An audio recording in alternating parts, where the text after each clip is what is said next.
বেসামরিক বিমান চলাচল কর্তৃপক্ষে বিগত ফ্যাসিস্ট হাসিনার দোসর হিসেবে পরিচিত ৪ শীর্ষ কর্মকর্তা এখনও বহাল তবিয়তে রয়েছেন। এই কর্মকর্তাদের সহযোগিতার কারণে বিগত সরকারের অনেক মন্ত্রী, এমপি ও নেতা দেশ ত্যাগের সুযোগ পেয়েছে বলে অভিযোগ রয়েছে। সংশ্লিষ্ট সূত্রে জানা গেছে, ফ্যাসিস্ট হাসিনার দোসর হিসেবে পরিচিত এই ৪ কর্মকর্তা হলেন সদস্য নিরাপত্তা নাঈমুজ্জামান খান, সদস্য পরিচালনা আবু সাঈদ মেহবুব খান, বিমানবন্দরের নির্বাহী পরিচালক কামরুল ইসলাম, এভিয়েশন সিকিউরিটির প্রধান জাহাঙ্গীর হোসেন। সংশ্লিষ্টরা বলছেন, বিগত ফ্যাসিস্ট সরকারের সময় আস্থাভাজন হিসেবে পরিচিত এই কর্মকর্তাদের নিয়োগ হয়, কিন্তু ছাত্র জনতার বিপ্লবে হাসিনা সরকারের পতন ও দেশত্যাগ হলেও তারা এখনও বহাল তবিয়তে রয়েছে। এদের মধ্যে সদস্য নিরাপত্তার বদলি হলেও অদৃশ্য শক্তিতে তিনি তার বদলির নির্দেশ স্থগিত করেছেন। তিনি সাবেক মন্ত্রী কর্নেল ফারুক খানের ভাগ্নি জামাই হওয়ার পরও কর্তৃপক্ষ পুনরায় রাখার সিদ্ধান্ত নেয়। নাম প্রকাশ না করার শর্তে বেবিচকের কর্মকর্তারা বলেন, এই ৪ কর্মকর্তার কারণে কর্মচারীদের মাঝে ব্যাপক অসন্তোষের সৃষ্টি হয়েছে।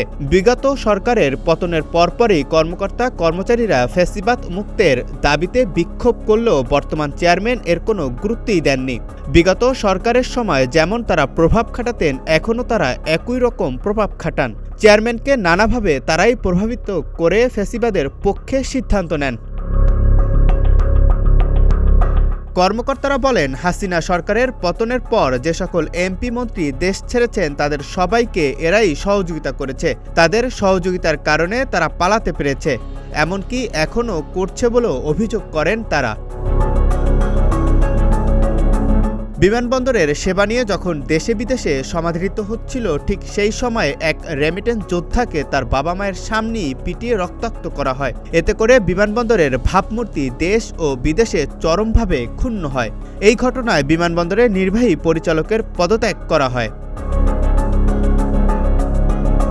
বিগত ৫ আগস্টের পর বিমানবন্দরে যাত্রীদের সঙ্গে শতাধিক যাত্রী হয়রানির ঘটনা ঘটেছে।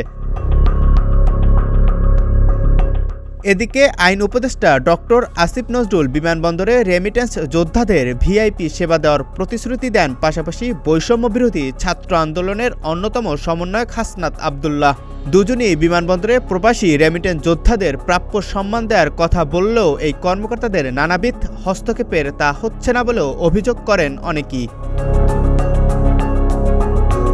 জাকারিয়া রবিউল, প্রতিদিনের বাংলাদেশ।